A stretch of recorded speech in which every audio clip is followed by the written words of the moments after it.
Hello everyone, welcome back to another episode of Talk Your Shit. It's your host Uwak, and I'm back here with another one.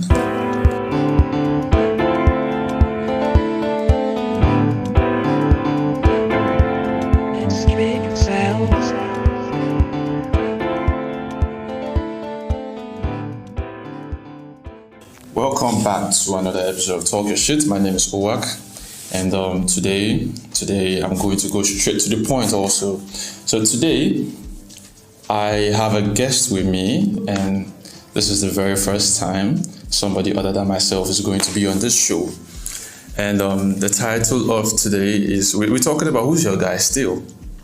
But then I realized something. I realized that last week I was speaking from my perspective. I was speaking, speaking with my own opinions, basically. I was speaking from my point of view. And today, I want you guys to hear from somebody else's point of view, a guy.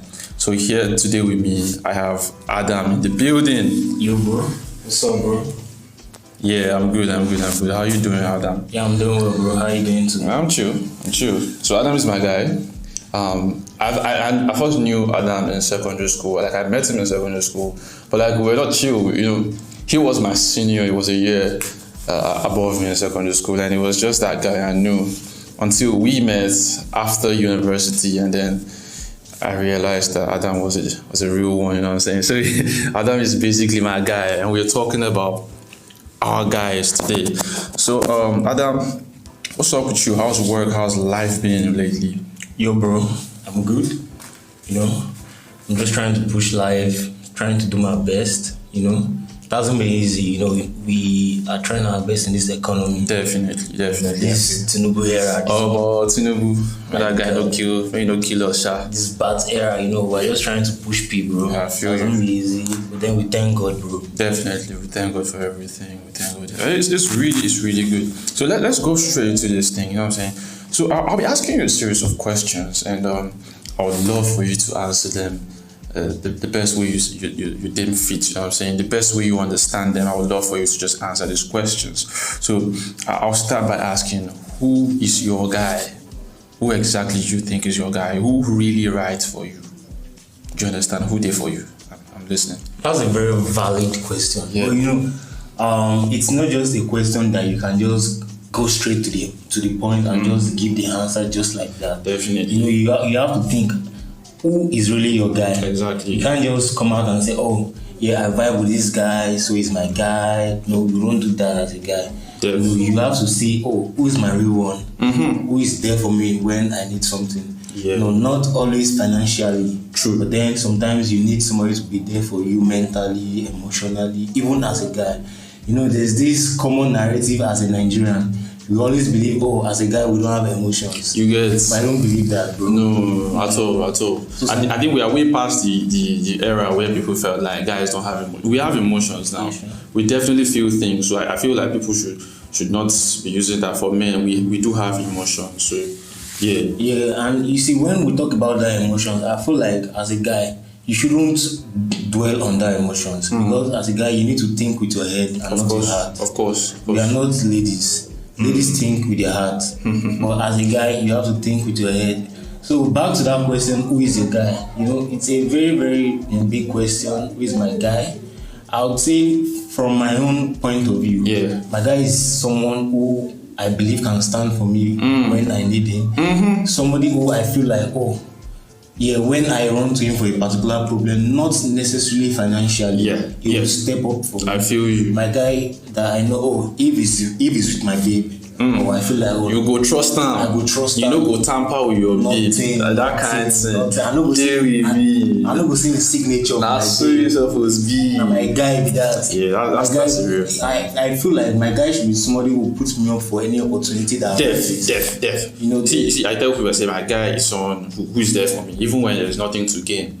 Someone that will not disappear when everything starts going south. That's my guy. So let's keep it early. Let's keep it moving. Let me ask you: could you talk about like loyalty? Like your childhood friends. Having a guy, especially for guys, we value loyalty. Like, in fact, for me, I'll tell you that I don't even like love like that. but I want someone who's loyal to me. I want you to speak more, a little bit about loyalty, about your childhood friends, where you guys are right now. Let's keep it brief. Let's go. When you talk about loyalty, I remember one 21 Savage lyrics when he said you'd choose loyalty over love. Exactly. That was why I said I prefer. Choose loyalty over love. Yeah. Somebody can love you and then still stab you in the back. That's 21 Savage. But you know what I'm saying? Someone who is loyal will stand by you. Exactly. You feel me? So it's just like if I'm going to use an example, I would say somebody like King Von and Lee Dog. They were not brothers by blood. Yeah. But you see the loyalty between them. I feel you. So if I'm going to use myself as a case study, looking back at my childhood, I had a lot of friends growing up, but I wouldn't really say I was loyal to them or they were loyal to me because, we're still young. Yeah. We're not of age. Of course. We're still starting life, still trying to know what to navigate. That kind of thing. Feel me? So loyalty, I would not really judge loyalty based on how I started my life. Yeah. I was still young. I could fuck up today and not talk to that nigga again. Yeah. And you wouldn't really blame me. Of course. I'm young, I'm naive. Yeah. But if you say now, wow, that's very, very hard. Seeing a guy who is loyal to me.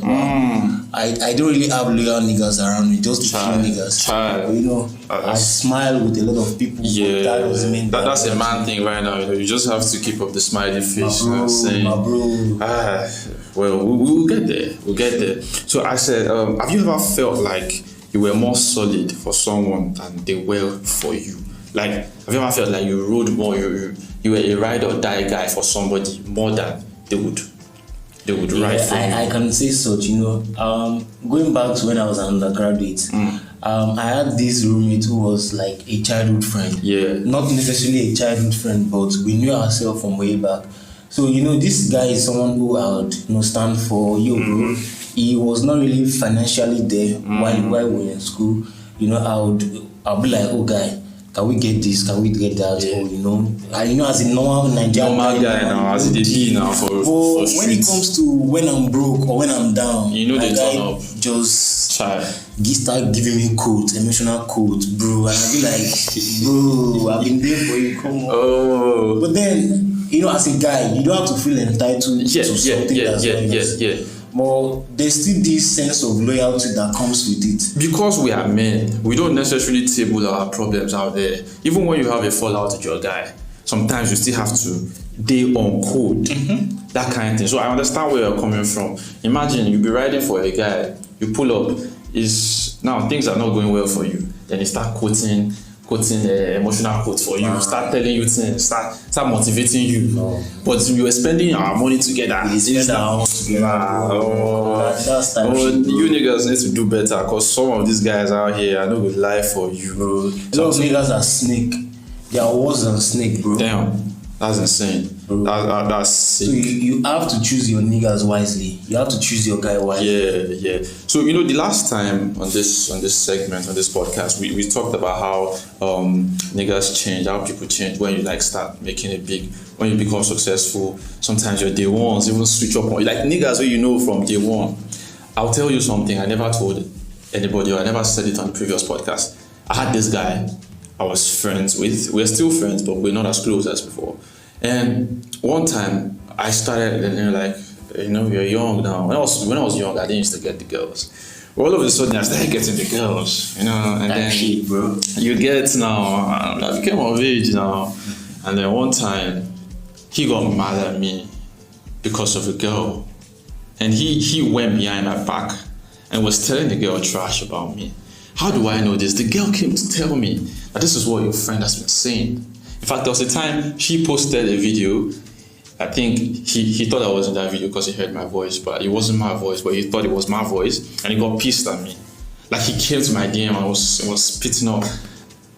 I've forgiven him, but I cannot forget because I'm like, this guy is supposedly my day one, and when I'm saying my day one, he's my day one nigga. Although today, if I see him, we'll still chill and we'll still break. I don't have any resentment for him, but I cannot forget that experience. And he was my guy. He was my guy. Feel me? If I should ask you a question, how did you react when you got to this situation with him? I just laughed it off. If anyone knows me, they will know that I like my space. I'm a bit quiet. I don't really. It's once, in fact, it's because of this we outside and the way life has been tough. That's what makes me, socialize like this. So basically, I just laughed it off, but I was hurt inside. Like, how will my own guy, do this to me? So what I want to ask you is like, have you ever noticed any energy shift, like the moment you started doing better for yourself? Yeah, to be very honest, you see, it has to do with mentality. Back to what you said the other time. Oh, when a nigga starts making it, switching up on his day one. If I look at it from my own point of view, sometimes it's not always like that. When a nigga steps up, sometimes you have to change your circle because you may not be safe around that circle anymore. But as another nigga who hasn't made it to that level, you may think, oh, this nigga just neglected me. No, you have to step up also, bro. Your nigga is doing something to better his life. But don't you think that if you start stepping up, you should also carry your niggas along? Yeah, you definitely have to carry your real niggas along. Sure, your real. I like that word. Your real niggas. Emphasis on the real. Not all niggas are meant to be carried along. Damn, that's facts. And see, I'm telling you, everyone listening to the sound of our voice here, not everybody. You cannot carry everybody up because there are some people that are not ready to help themselves. You're only going to carry. In fact, we have gotten to a stage. We are no longer 18 anymore. We're young adults. We're not young adults. We are adults now. Yeah, we've gotten to a stage whereby if a nigga doesn't want to carry himself up, if you have a friend, a guy that is not ready to do well for himself, it will slow you down. You can't allow a nigga drag you down. You get, slow you despite the fact that you guys are guys, you need to know where the boundary is. You need to know who is for you. Because I kid you not, any guy who is dragging behind or who is not doing well, that person is a cancer to you because he wants to. He go use your own. Go use your own, spoil your own. Sorry for those who do not understand Yoruba. He will use his own to spoil your own, and we don't want that. We don't want that. No go dey friend who no friend you. No. We say that all the time. No. But sometimes as men, because we are guys, we dey ignore him. Person wey no supposed to be your friend, you go be like, may turn up now. Like, na my guy. Na my guy still. But deep down, it's not like my guy. Na my guy still. And he no supposed to be so. That's what we are talking about, boundaries. So at some point in time, I feel like we're supposed to set some kind of boundaries, so that some type of niggas will not even come near us. And then there's this other thing I would chip in. When you are already trying to get successful in life, I feel like you should already know your type of niggas that should be in your circle. You should. You can't tell me, for instance, Ashake cannot roll with all the niggas he started life with. No, at all. No. But that does not mean Ashake is bad. Yeah. It does not mean, Ashake cannot help those niggas. But now, with the status he has now, he has to mind who he works with. If you are not adding to me, you can't subtract. True that. And when we talk about people adding to each other, especially in the perspective of the men, we are not just talking. So yeah, we're not just talking financially. When we are talking about helping or coming through for your guys, it's not just financially. It's in a lot of ways. You have to contribute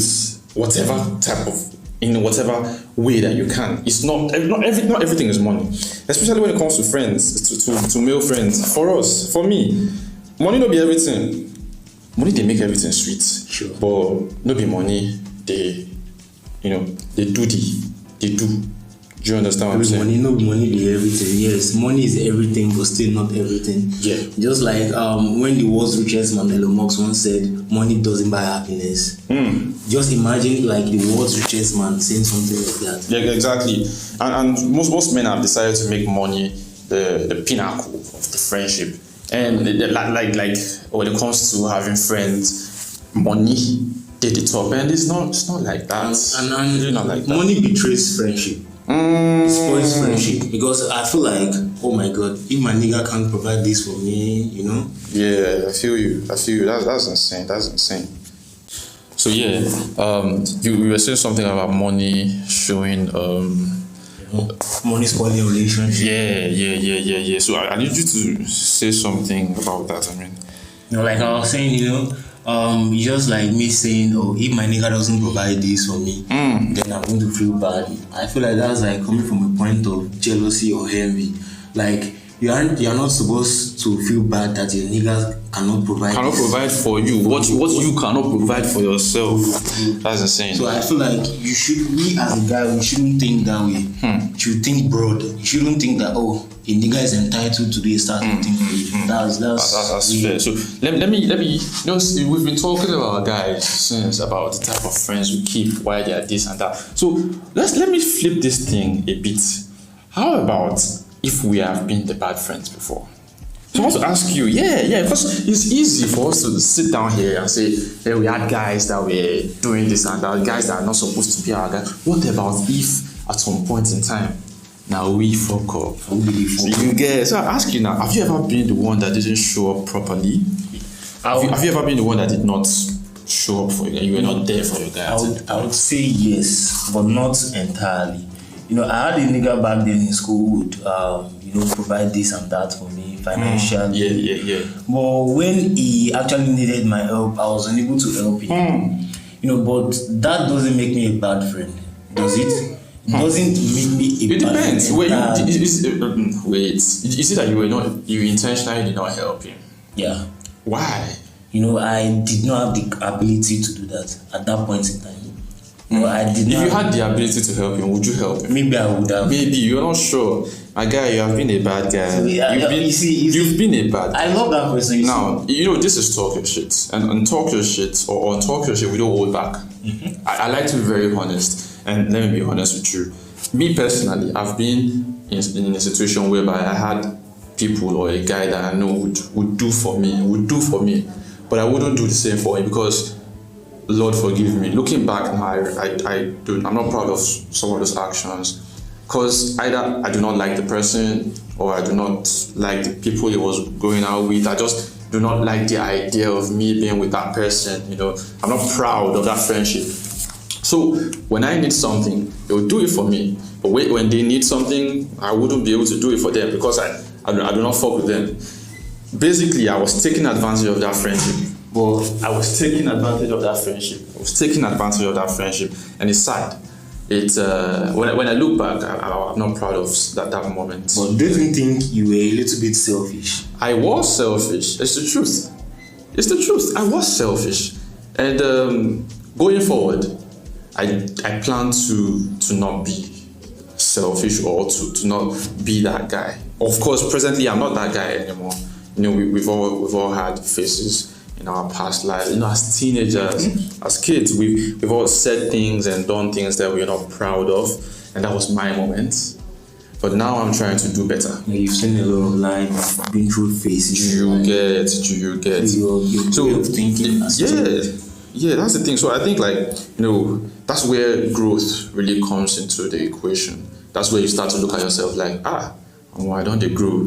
Like when you think about your past right now, you're like, I did this, I said this. Now you're like, I shouldn't be that guy. That's growth. Be like, I should have done this, I should have done that. You get. So it's now like you're realizing now that this conversation about who your guy isn't entirely about the guy themselves. Sometimes it's also about you. So this is the point in this podcast where I would urge everyone to take a little breath, self-reflect.